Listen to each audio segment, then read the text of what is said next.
Beste leerlingen van HAVO 3. We gaan verder met de brand in het parlement die de aanleiding vormde voor het ontstaan van Nazi-Duitsland. Verkiezingen, Rijkskanselier, de brand in de Rijksdag en het vormde de aanleiding.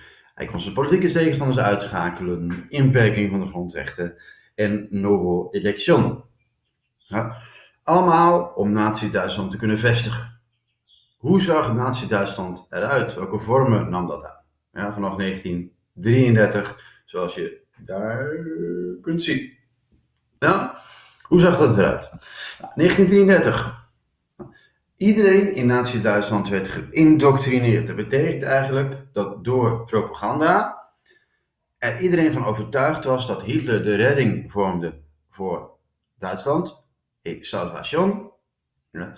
En als iedereen luisterde naar de NSDAP, de partij van Duitsland, en iedereen luisterde naar de Führer, oftewel de leider van Duitsland, dan zou het allemaal goed komen. En alle reclame, alle radioprogramma's, de school, onderwijs, leraren, die waren daarop gericht.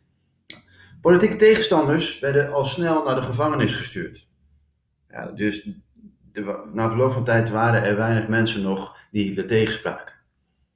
Mensen die hun mond open wilden doen, dachten wel 2 keer na, want anders werden ze misschien in elkaar geslagen door klokploegen.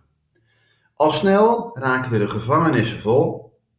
Er moesten er speciale concentratiekampen worden ingericht voor politieke tegenstanders, adversaria politica, voor homo's, lesbiennes, die waren ook niet welkom. Joodse mensen, Roma en Sinti, dat waren ook weer groepen die in Duitsland woonden, werden allemaal aan concentratiekampen gestopt. Die waren niet welkom in Nazi-Duitsland, want het ging vooral om het belangrijkste ras. En er vond indoctrinatie plaats. Dus iedereen werd geïndoctrineerd met dit idee door reclame, in het onderwijs, overal van Hitler vormde de oplossing. Dat deed men door de radio en dat deed men ook door een soort scouting op te richten, zoals de zevenkenners we nu nog steeds hebben. Maar deze scouting voor jongens en voor meisjes, Hitlerjugend, Bund Deutsche Mädchen, was erop gericht de jeugd te hersenspoelen, zou je nu zeggen, maar vooral mee te geven dat de oplossing lag in het Duitse volk, nationalisme, militarisme, strijd, ja, en vooral dus in vertrouwen met de weg die Hitler bepaalde voor Duitsland. Ja? Nou, welke weg dacht Hitler nou te kunnen uitstippelen? Nou, hierboven zie je een medaille.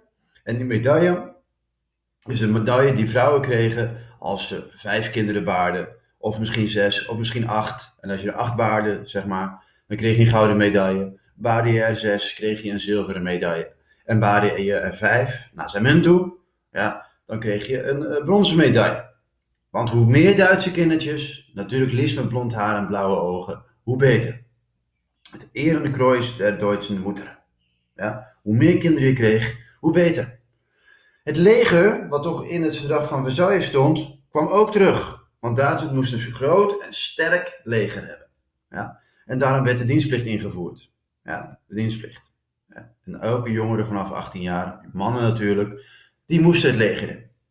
En Duitsland moest ook weer wapens en vliegtuigen en tanks hebben. Daarom kwamen er weer fabrieken met arbeiders die in de oorlogsindustrie gingen werken. Ja. En daarom werd ook het verdrag van Versailles, dat zie je hier uitgebeeld, werd ook weer afgeschaft. Want het Versailles was een schande.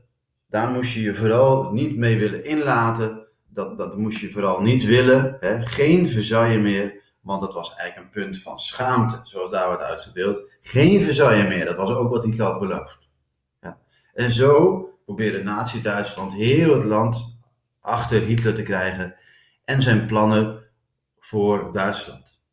Groot leger en wapens en weg met het verdrag van Versailles. En door indoctrinatie en intimidatie en concentratiekampen probeerde hij zover te komen.